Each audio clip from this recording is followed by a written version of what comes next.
नमस्कार। दिन भर की बड़ी खबरों में आपका स्वागत है। मैं हूं आंचल। आज इस बुलेटिन में बात होगी बीजेपी के बिहार बंद में पीएम मोदी की खुली पोल की, जीएसटी पर केंद्र की पलटी पर कांग्रेस के हमले की, जानेंगे बीजेपी के पूर्व अध्यक्ष ने बीजेपी सरकार पर ही उठाए क्या सवाल, उपराष्ट्रपति चुनाव में इंडिया गठबंधन की जीत क्यों दिखाई दे रही है तय, देखेंगे तमिलनाडु एनडीए में बड़ी बगावत को, और बुलेटिन के आखिर में देखेंगे जाने माने कार्टूनिस्ट इरफान की किस खबर पर पड़ी तिरछी नजर। लेकिन दिन भर की तमाम बड़ी खबरों से पहले एक नजर आज की सुर्खियों पर। कांग्रेस नेता पवन खेड़ा ने केंद्र की इथेनॉल नीति पर उठाए सवाल, कहा नितिन गडकरी इथेनॉल नीति पर दे रहे हैं जोर, उनके बेटे चला रहे हैं इथेनॉल कंपनी, बेटे के लिए बन रही है केंद्र में नीतियां। पश्चिम बंगाल विधानसभा में घमासान, बीजेपी विधायकों ने जमकर मचाया हंगामा, शुभेंदु अधिकारी सहित 5 बीजेपी विधायक सस्पेंड, ममता ने लगाए वोट चोर गद्दी छोड़ के नारे। ट्रंप ने भारत को फिर दी टैरिफ की धमकी, कहा अभी दूसरे और तीसरे स्टेज के टैरिफ का नहीं किया ऐलान, रूस से तेल आयात नहीं हुआ बंद तो लेंगे सख्त फैसला। हरे निशान पर बंद हुआ शेयर बाजार, 150 अंकों की बढ़त के साथ 80,718 पर बंद हुआ सेंसेक्स, तो वहीं 19 अंकों की बढ़त के साथ 24,734 पर बंद हुआ निफ्टी। ये तो थी सुर्खियां। अब बात आज की सबसे बड़ी खबर की। प्रधानमंत्री नरेंद्र मोदी की मां के खिलाफ आपत्तिजनक टिप्पणी किए जाने के मामले पर एनडीए ने बिहार बंद बुलाया था, लेकिन बिहार बंद में बीजेपी की तरफ से जिस तरह से हिंसा और बाहुबल कर प्रदर्शन किया गया, लोगों को परेशान किया गया, उससे बिहार की जनता ही भड़क उठी। दिन भर इसे लेकर लोग बीजेपी को घेरते रहे। बंद तो दोपहर 12 बजे खत्म हो गया, लेकिन जनता का गुस्सा अब बीजेपी के लिए चुनाव में भारी पड़ सकता है। वोटर अधिकार यात्रा के दौरान दरभंगा में खुले मंच से पीएम मोदी को मां के खिलाफ आपत्तिजनक बयान दिया गया। जब ये बयान दिया गया था तब महागठबंधन का कोई भी बड़ा नेता मंच पर मौजूद नहीं था, लेकिन बीजेपी इसे तूल देने में जुटी हुई है। एनडीए ने आधे दिन का बिहार बंद बुलाया था। बंद के दौरान राज्य के अलग अलग हिस्सों से बीजेपी कार्यकर्ताओं की गुंडई की खबरें सामने आई। मुजफ्फरपुर में एनडीए समर्थकों और आरएएफ यानी रैपिड एक्शन फोर्स के जवानों के बीच जमकर नोकझोंक हुई। जहानाबाद और पटना में भी बंद के दौरान राज्य के अलग अलग हिस्सों से बीजेपी कार्यकर्ताओं की गुंडई की खबरें सामने आई। सीतामढ़ी में भी बीजेपी के गुंडों ने पत्रकार की बहन को गाली दी और माइक तोड़ दिया, जिसका वीडियो सोशल मीडिया पर वायरल हो रहा है। इस दौरान बीजेपी कार्यकर्ताओं ने पत्रकार के साथ धक्का मुक्की की। लोगों का कहना है कि विरोध दर्ज कराना एक बात है, लेकिन इस तरह अभद्र व्यवहार और तोड़फोड़ से माहौल बिगड़ रहा है। भाजपा कार्यकर्ता की इस गुंडई पर सवाल कर रहे हैं। जहानाबाद में एनडीए कार्यकर्ताओं ने शिक्षिका के साथ धक्का मुक्की की। स्थिति बिगड़ते देख मौके पर पहुंची पुलिस शिक्षिका को गाड़ी में बिठाकर अपने साथ ले गई। वहीं अस्पताल जा रही एक गर्भवती महिला को भी रोक लिया गया। इसे लेकर आरजेडी प्रवक्ता प्रियंका भारती ने ट्वीट किया। उन्होंने लिखा, भाजपा के गुंडे कह रहे हैं आज ही इसको पेट में दर्द यानी प्रसव पीड़ा होना था, मां गर्भ से है, डिलीवरी होने के लिए अस्पताल जाना है, मगर ये गुंडे बिहार बंद के नाम पर रास्ता बंद कर दिए। मोदी जी, एक गर्भवती मां के साथ आपके लोग गुंडई कर रहे हैं। बीजेपी समर्थकों ने हाईकोर्ट जज और आईएएस का काफिला रोक दिया, राहगीरों के साथ हाथापाई की और सबसे बड़ी बात तो ये कि पुलिस मौके पर मौजूद होते हुए भी शांत खड़ी देखती रही। इसे लेकर आरजेडी चीफ लालू प्रसाद ने तीखा हमला बोला। क्या प्रधानमंत्री मोदी ने भाजपाइयों को आदेश दिया है कि आज पूरे बिहार और बिहारियों की माताओं, बहनों और बेटियों को गाली दो? गुजराती लोग बिहारियों को इतने हल्के में ना ले। ये बिहार है। बीजेपी के गुंडे मवाली सम्मानित शिक्षिकाओं, राह चलती महिलाओं, छात्राओं, गर्भवती महिलाओं, बुजुर्गों और पत्रकारों को गालियां दे रहे हैं। उनके साथ हाथापाई पर दुर्व्यवहार कर रहे हैं। क्या ये उचित है? शर्मनाक। बंद के दौरान जिस तरह की हिंसा हुई उसे लेकर अब पूरे बिहार में गुस्सा देखा जा रहा है। इसके बाद अब लोग प्रधानमंत्री नरेंद्र मोदी से ही सवाल कर रहे हैं कि उनकी पार्टी बिहार की शांति भंग क्यों कर रही है। बिहार बंद के दौरान बीजेपी ने जिस तरह की अराजकता का माहौल बनाया, उससे पीएम मोदी बुरी तरह से घिरते दिखाई दे रहे हैं। तो वहीं जीएसटी पर 9 साल बाद पलटी मारने पर भी वो घिर गए हैं। राहुल गांधी तो 9 साल से ही कह रहे थे कि मोदी सरकार को जीएसटी में बदलाव करना ही होगा, तो कैसे जीएसटी में हुए बदलाव को कांग्रेस की बताई जा रही है जीत, देखिए इस रिपोर्ट में। वित्त मंत्री निर्मला सीतारमण की अगुवाई में हुई जीएसटी काउंसिल की बैठक में 12 और 28% के टैक्स स्लैब को खत्म करने का जो फैसला लिया गया है, उससे राजनीतिक गलियारों में आरोप प्रत्यारोप का दौर शुरू हो गया है। मोदी सरकार इस फैसले को लेकर विपक्ष के निशाने पर आ गई है। फैसला सामने आते ही सोशल मीडिया पर राहुल गांधी के 2 पुराने ट्वीट्स वायरल हो गए। राहुल का एक ट्वीट 8 साल पुराना है और दूसरा 9 साल पुराना। 2017 में शेयर किए गए ट्वीट में लिखा था कि भारत को गब्बर सिंह टैक्स नहीं, सरल जीएसटी चाहिए। कांग्रेस और देश की जनता ने लड़कर कई वस्तुओं पर 28% टैक्स खत्म करवाया है। 18% कैप के साथ एक रेट के लिए हमारा संघर्ष जारी रहेगा। अगर भाजपा ये काम नहीं करेगी तो कांग्रेस करके दिखाएगी। वहीं 2016 के ट्वीट में राहुल ने लिखा था कि जीएसटी दर पर 18% की सीमा सभी के हित में है।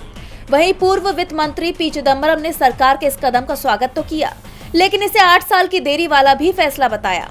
तो वहीं पूछ लिया कि ये ट्रंप का टैरिफ का असर है या फिर बिहार चुनाव का डर। वहीं कांग्रेस अध्यक्ष मल्लिकार्जुन खड़गे ने भी इस फैसले को लेकर सरकार पर तीखा हमला बोला है।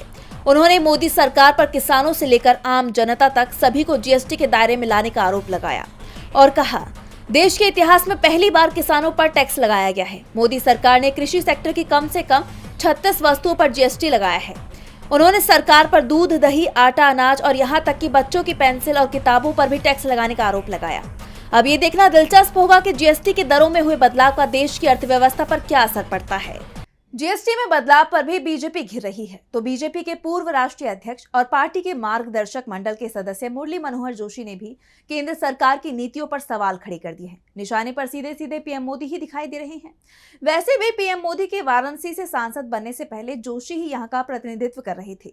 तो सवाल क्या उठाए हैं मुरली मनोहर जोशी ने, देखिए इस रिपोर्ट में। मोदी सरकार के कामकाज और उसकी नीतियों पर विपक्ष तो सवाल खड़े करता ही है, लेकिन जब खुद बीजेपी के सीनियर नेता मोदी सरकार पर सवाल खड़े करने लग जाएं, तो ऐसे में बीजेपी दोनों तरफ से फंस जाती है। और ऐसा ही कुछ अब हुआ है। हाल ही में आरएसएस के एक कार्यक्रम में बीजेपी के पूर्व राष्ट्रीय अध्यक्ष और बीजेपी के मार्गदर्शक मंडल के सदस्य मुरली मनोहर जोशी ने देश की आर्थिक और सामाजिक स्थिति को लेकर गहरी चिंता जताई है। उनकी ये टिप्पणियां मोदी सरकार के लिए एक बड़े सवाल की तरह देखी जा रही हैं। उन्होंने विकास की मौजूदा दौर से हटकर डी ग्रोथ यानी विकास में कमी की अवधारणा का समर्थन किया, जिसमें सादगी और स्थानीय संसाधनों के संरक्षण पर जोर दिया जाता है। जोशी ने कहा कि सिर्फ आर्थिक विकास को ही राष्ट्रीय लक्ष्य मान लेना सही नहीं है।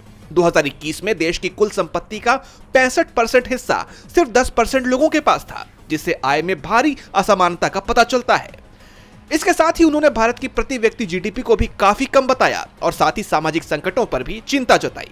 उन्होंने आगे कहा कि देश में 1.58 करोड़ बच्चे नशे के शिकार हैं और दिल्ली की झुग्गियों में रहने वाले लगभग 1/3 बच्चे नशे और शराब में फंस चुके हैं। 2018 से 2022 के बीच खुद की जान लेने वालों की संख्या 1.34 लाख से बढ़कर 1.70 लाख हो गई है, जिसमें बड़ी संख्या में छात्र शामिल हैं। इस बैठक में आरएसएस प्रमुख मोहन भागवत भी मौजूद थे, जिन्होंने जोशी की बातों पर कहा कि जोशी जी ने सब कुछ कह दिया है। हालांकि बाद में दत्तात्रेय होसबाले ने स्पष्ट किया कि बैठक का मकसद सरकार की नीतियों की आलोचना करना नहीं था, लेकिन जोशी की टिप्पणियों ने सरकार की मौजूदा नीतियों पर सवाल जरूर खड़े कर दिए हैं। बीजेपी की नीति पर उसके ही दिग्गज नेता सवाल उठा रहे हैं, तो सवाल बीजेपी की रणनीति पर भी उठते दिखाई दे रहे हैं। उपराष्ट्रपति चुनाव में एनडीए उम्मीदवार कमजोर पड़ता दिखाई दे रहा है, तो वहीं इंडिया गठबंधन के उम्मीदवार बी सुदर्शन रेड्डी बिहार पहुंचे। निगाहें इस बात पर भी कि क्या नीतीश से मिलेंगे, तो किससे हुई रेड्डी की मुलाकात और क्या कुछ कहा उन्होंने, देखिए इस रिपोर्ट में। उपराष्ट्रपति चुनाव को लेकर कवायद तेज है। इसी सिलसिले में इंडिया गठबंधन के उम्मीदवार बी सुदर्शन रेड्डी पटना पहुंचे और एक प्रेस कॉन्फ्रेंस को संबोधित किया। इस दौरान उनके साथ आरजेडी नेता तेजस्वी यादव, कांग्रेस प्रदेश अध्यक्ष राजेश राम सहित कई प्रमुख नेता मौजूद रहे।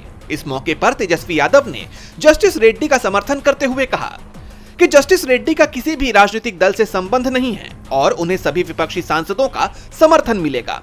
हमें उन पर पूरा भरोसा है कि वो संविधान और लोकतंत्र की रक्षा करेंगे और राज्यसभा को बेहतर ढंग से चलाएंगे। और हम सब लोगों का, पार्टी के जितने हमारे सांसद हैं, हमारा पूरा समर्थन जो है सुदर्शन साहब को मिलेगा और मुझे पूरा इन पर विश्वास है कि संविधान लोकतंत्र की रक्षा करेंगे और हाउस को भी बेहतर ढंग से चलाने का काम करेंगे। वहीं जस्टिस बी सुदर्शन रेड्डी ने इस मौके पर बोलते हुए खुद को राजनीतिक दलदल से बाहर बताते हुए कहा कि ये उनके लिए कोई राजनीतिक फैसला नहीं बल्कि एक यात्रा है। उन्होंने कहा कि आज मैं इस पवित्र भूमि पर आपसे आशीर्वाद लेने आया हूं। इंडिया गठबंधन 63% पॉपुलेशन को रिप्रेजेंट करती है। मेरी अरविंद केजरीवाल से भी मुलाकात हुई थी। उन्होंने कहा था कि मैं इंडिया गठबंधन में नहीं हूं, मगर मैं आपको समर्थन दूंगा। मैं किसी दल का आदमी नहीं हूं, मैं ये इलेक्शन जीत रहा हूं, इसमें कोई शक नहीं है। यानी देखा जाए तो विपक्ष के उम्मीदवार सुदर्शन रेड्डी फुल फॉर्म में नजर आ रहे हैं। हाल ही में उन्होंने सीपी राधाकृष्णन को डिबेट के लिए भी चैलेंज किया था और अब उन्होंने अपनी जीत का दावा भी कर दिया है। अब इन सब के बीच सभी की निगाहें 9 सितंबर की तारीख पर टिकी हैं, जिस दिन देश को नया उपराष्ट्रपति मिलेगा। रेड्डी को अपनी जीत का भरोसा दिखाई दे रहा है तो बीजेपी चुनाव से पहले ही कमजोर पड़ती दिखाई दे रही है। एनडीए बिखरता दिखाई दे रहा है। तमिलनाडु में 2 महीने में ही उसे दूसरा झटका लगा है। राज्य के एक प्रमुख दल ने एनडीए छोड़ने का ऐलान कर दिया है। तमिलनाडु में 6 महीने बाद ही चुनाव होने हैं।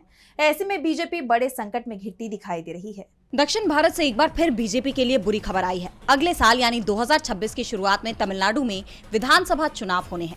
बीजेपी सत्ता में आने के लिए नए गठबंधन बना रही है, लेकिन उसकी कोशिश कामयाब नहीं हो रही। उल्टा जो सहयोगी लंबे वक्त से बीजेपी के साथ है, वो उसका साथ छोड़ रहे हैं।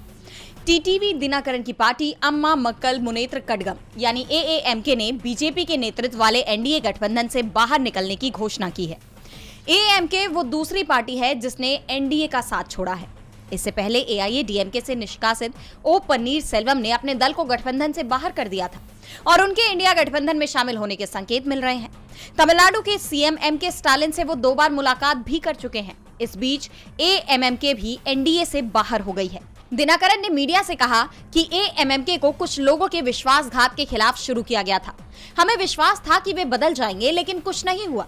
कभी बीजेपी के समर्थक और सहयोगी रहे दिनाकरन ने कहा कि उनकी पार्टी पदाधिकारियों और कार्यकर्ताओं के साथ विचार के बाद दिसंबर में नए गठबंधन पर फैसला लेगी। पीएमके के संगठनात्मक नेता रामदास और नेता अंबुमणि के बीच टकराव के चलते ये स्पष्ट नहीं है कि पार्टी भाजपा के नेतृत्व वाले एनडीए गठबंधन में रहेगी या नहीं।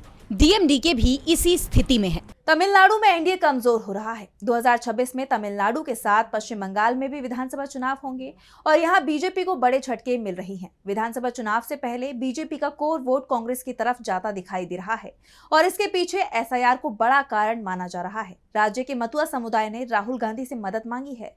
तो क्या है पूरी खबर, जानने के लिए देखिए ये रिपोर्ट। बिहार के बाद अब पश्चिम बंगाल में भी चुनाव आयोग की तरफ से एसआईआर की प्रक्रिया शुरू कर दी गई है, लेकिन चुनाव आयोग की कोशिश के चलते बीजेपी बड़े संकट में फंस गई है, क्योंकि इससे बड़ी संख्या में यहाँ रहने वाले मतुआ समुदाय पर संकट छा गया है। उन्हें डर लग रहा है कि कहीं उनका वोट देने का अधिकार ही न छीन लिया जाए, क्योंकि उनकी नागरिकता को लेकर लगातार सवाल उठते रहे हैं और अब मतुआ समुदाय की तरफ से राहुल गांधी से मदद मांगी गई है। कांग्रेस नेता अधीर रंजन चौधरी ने कहा कि मतुआ समुदाय के लोग उनसे मिले और उन्होंने केंद्र और राज्य सरकार के खिलाफ नाराजगी जताई। मतुआ समुदाय के 24 सदस्यीय प्रतिनिधिमंडल ने राहुल गांधी से बिहार में सारण जिले के एकमा में मुलाकात की। इस मुलाकात के दौरान मतुआ समुदाय के प्रतिनिधिमंडल के हाथों में एक बैनर था जिस पर लिखा था, राहुल दादा कम टू बंगाल। एसआईआर एक विपदा और कांग्रेस अनिरापद, जिसका अर्थ है कि एसआईआर एक खतरा है और हम कांग्रेस के साथ सुरक्षित हैं। राहुल गांधी ने इस प्रतिनिधिमंडल के साथ और उनके बैनर के साथ फोटो भी खिंचवाई। पश्चिम बंगाल में 60 से 65 विधानसभा सीटों पर मतुआ समुदाय निर्णायक स्थिति में है। खासतौर पर उत्तर बंगाल में इनका दबदबा है। बात अगर मतुआ समुदाय की करें तो ये समुदाय 1947 में देश के विभाजन के समय बांग्लादेश से पश्चिम बंगाल में आया था और जब 1971 के दौरान पाकिस्तान के साथ जंग हुई और बांग्लादेश बना तो दूसरी लहर में बड़ी संख्या में ये लोग पश्चिम बंगाल में आकर बस गए। अब अगर ये समुदाय कांग्रेस के साथ जाता है तो बीजेपी की मुश्किलें बढ़ सकती हैं। तमिलनाडु हो या बंगाल, बीजेपी की मुसीबत बढ़ रही है तो महाराष्ट्र में भी एक नई मुसीबत सामने आ गई है। मनोज जरांगे के आंदोलन के बाद राज्य की फडणवीस सरकार ने मराठाओं को ओबीसी का दर्जा देने का ऐलान कर दिया, लेकिन इससे राज्य के ओबीसी समुदाय नाराज हो गए। अब पूरे राज्य में ओबीसी आंदोलन शुरू हो गया है। तो कैसे मुसीबत में घिरती जा रही है फडणवीस सरकार, देखिए इस रिपोर्ट में। महाराष्ट्र में मराठा आरक्षण का मुद्दा एक बार फिर फडणवीस सरकार के लिए सिरदर्द का कारण बन गया है। देवेंद्र फडणवीस के नेतृत्व वाली महायुति सरकार की तरफ से मराठा आंदोलन के नेता मनोज जरांगे की मांगों को स्वीकार करने के बाद अब ओबीसी वर्ग के लोग सड़कों पर उतर आए। सरकार के इस कदम को ओबीसी समाज अपने हक पर हमला मान रहा है, जिससे फडणवीस सरकार की मुश्किलें बढ़ गई हैं। ओबीसी समाज का आरोप है कि सरकार मराठा समुदाय को ओबीसी कैटेगरी में शामिल करने की कोशिश कर रही है, जो उनके मौजूदा 50% आरक्षण को संकट में डाल देगा। इस मुद्दे पर ओबीसी नेता आक्रामक हो गए, जिसके चलते राज्य के कई जिलों में सरकार के फैसले के खिलाफ बड़े पैमाने पर प्रदर्शन हो रहे हैं। प्रदर्शनकारियों ने सरकार के जारी किए गए आदेश की प्रतियां फाड़कर और जलाकर अपना विरोध जताया। गोंदिया, बीड और जालना जैसे जिलों में उग्र प्रदर्शन देखे गए। ओबीसी नेताओं का कहना है कि अगर मराठाओं को आरक्षण देना है तो सरकार ओबीसी के हिस्से को बिना छुए 50% आरक्षण की सीमा के बाहर अलग से व्यवस्था करे। ओबीसी नेता प्रकाश शेंडगे ने चेतावनी दी है कि अगर सरकार हैदराबाद गजेटियर के आधार पर मराठाओं को आरक्षण देती है तो पूरे राज्य में एक बड़ा आंदोलन छेड़ा जाएगा। इस विरोध के चलते फडणवीस सरकार अब बुरी तरह से फंस गई है। एक तरफ मराठा समुदाय की लंबे समय से चली आ रही ये मांग है, तो दूसरी तरफ ओबीसी समाज का विरोध, जो उनके वोट बैंक के लिए अहम है। ये तनाव सरकार के लिए एक बड़ी राजनीतिक चुनौती बन गया है। अब फडणवीस सरकार इससे कैसे पार पाती है, ये देखना होगा। और बुलेटिन के आखिर में देखेंगे जाने माने कार्टूनिस्ट इरफान की किस खबर पर पड़ी तिरछी नजर।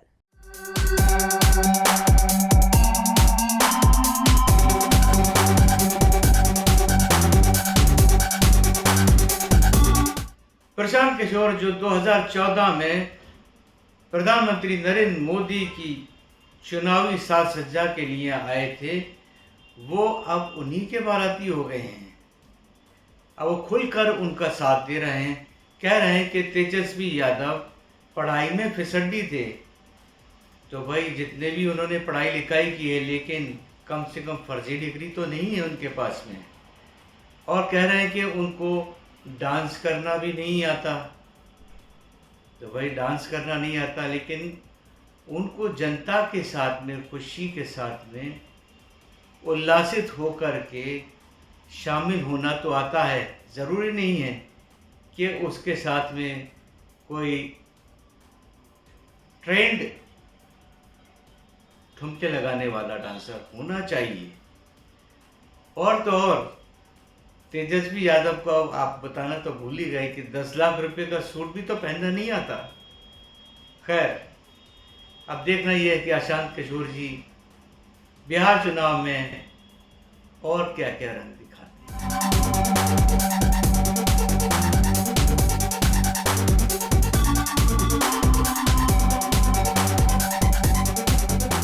बहुत बहुत शुक्रिया इरफान जी। तो आज इस बुलेटिन में बस इतना ही। आप देखते रहिए डीवी लाइव। नमस्कार।